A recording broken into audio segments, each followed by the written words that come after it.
पुरुषोत्तम मास महात्म्य अध्याय 11।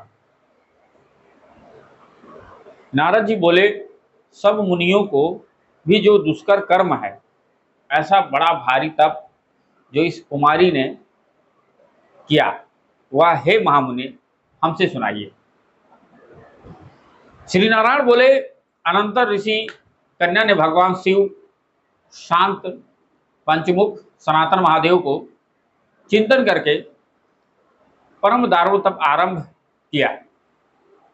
सर्पों का आभूषण पहने, देव, नंदी, भृंगी आदि गणों से सेवित 24 तत्वों और तीनों गुणों से युक्त अष्ट महासिद्धियों तथा प्रकृत और पुरुषों से युक्त अर्ध चंद्र से सुशोभित मस्तक वाले जटाजूट से विराजित भगवान के प्रीत्यर्थ उस बाला ने परम तप आरंभ किया।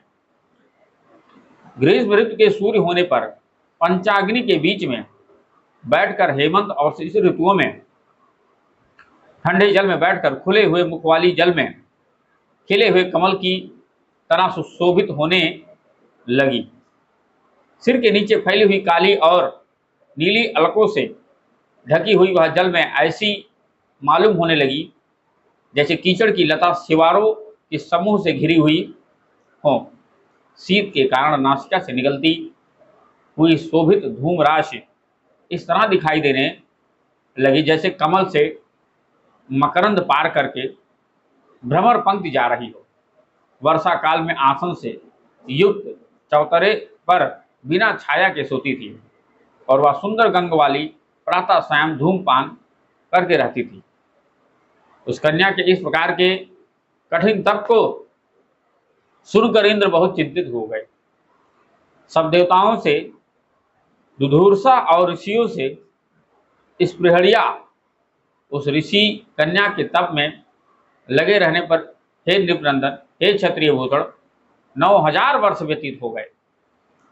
उस बाला के तप से भगवान शंकर ने प्रसन्न होकर उसे अपना इंद्रियातीत निज स्वरूप दिखलाया। भगवान शंकर को देखकर देह में जैसे प्राण आ जाए वैसे सहसा खड़ी हो गई और तप से दुर्बल होने पर भी वह बाला कुछ समय हष्ट पुष्ट हो गई। बहुत वायु और घाम से कलेश पाई हुई वह शंकर को बहुत अच्छी लगी और उस कन्या ने झुककर पार्वती पति शंकर जी को प्रणाम किया।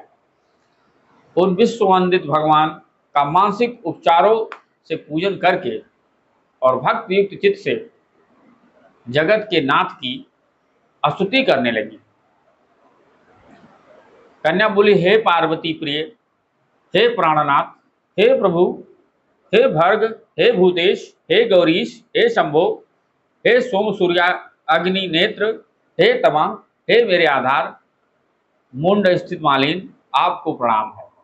अनेक तापों से व्याप्त है, अंगों में पीड़ा, जिसके ऐसा तथा परम घोर संसार रूपी समुद्र में डूबा हुआ दुष्ट सर्पों तथा काल के तीक्ष्ण दांतों से डसा हुआ मनुष्य भी यदि आपकी शरण में आ जाए तो मुक्त हो जाता है।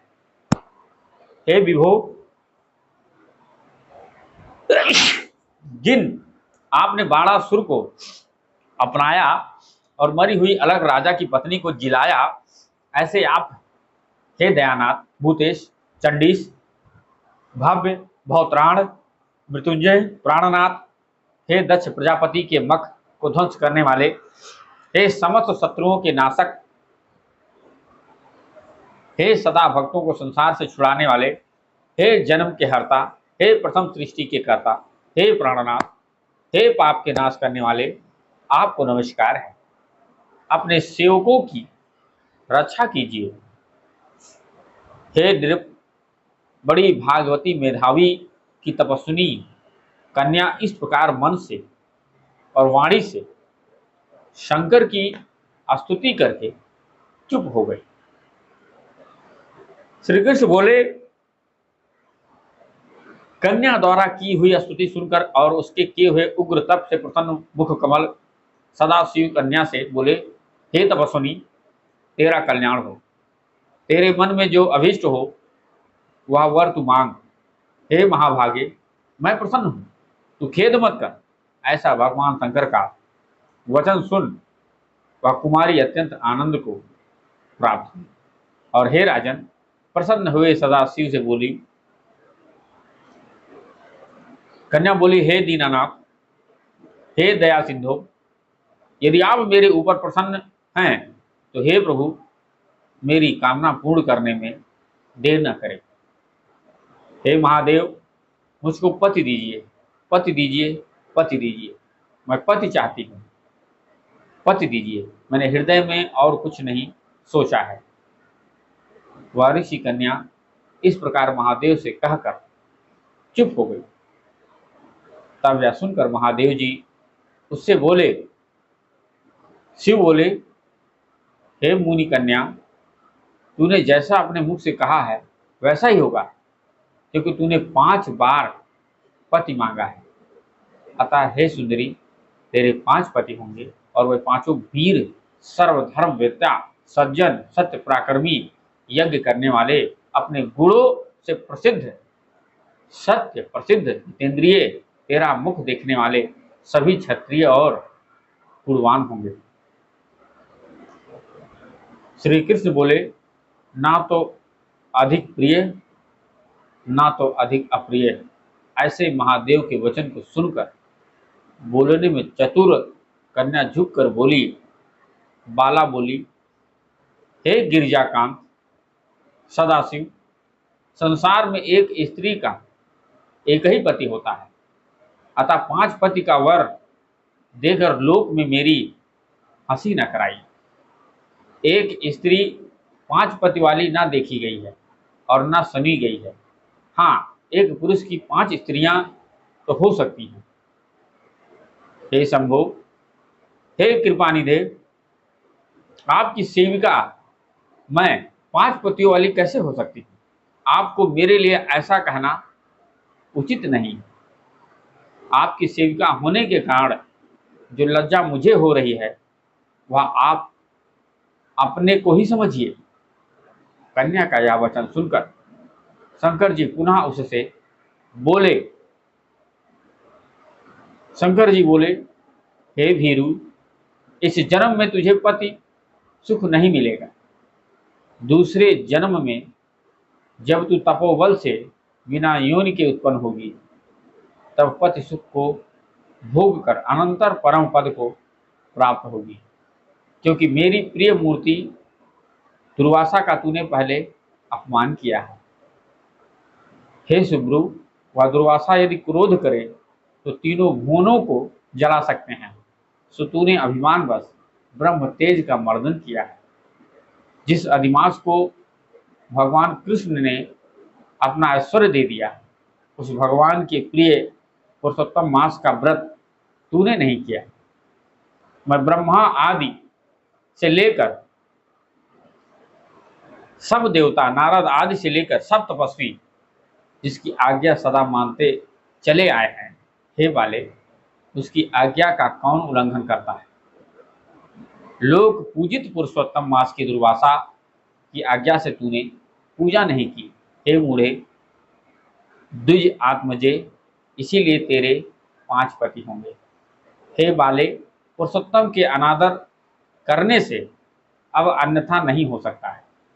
जो उस पुरुषोत्तम की निंदा करता है वह रौरव नरक का भागी होता है। पुरुषोत्तम का अपमान करने वाले को विपरीत ही फल होता है। यह बात कभी अन्यथा नहीं हो सकती।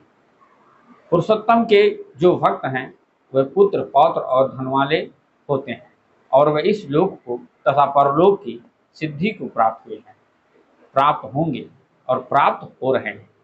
और हम सब देवता लोग भी पुरुषोत्तम की सेवा करने वाले हैं। जिस पुरुषोत्तम मास में व्रत आदि से पुरुषोत्तम शीघ्र ही प्रसन्न होते हैं, उस सेवा करने योग्य मास को हे सुमध्य में हम लोग कैसे न भजे। उचित और अनुचित विचार की चर्चा करने वाले अतएव अनुकरणीय जो मुनि हैं, उन अति उत्कट श्रेष्ठ तपस्वी पुरुषों का वचन कैसे मिथ्या हो सकता है? कहो, इस प्रकार कथन करते हुए भगवान नीलकंठ शीघ्र ही अंतर्धान हो गए और वह बाला यूथ से भ्रष्ट मृगी की तरह चकित सी हो गई।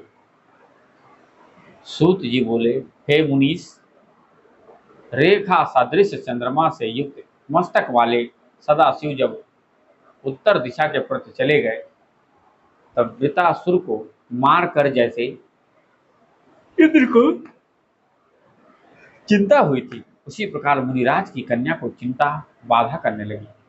इस प्रकार पुरुषोत्तम मास का 11 अध्याय समाप्त हो।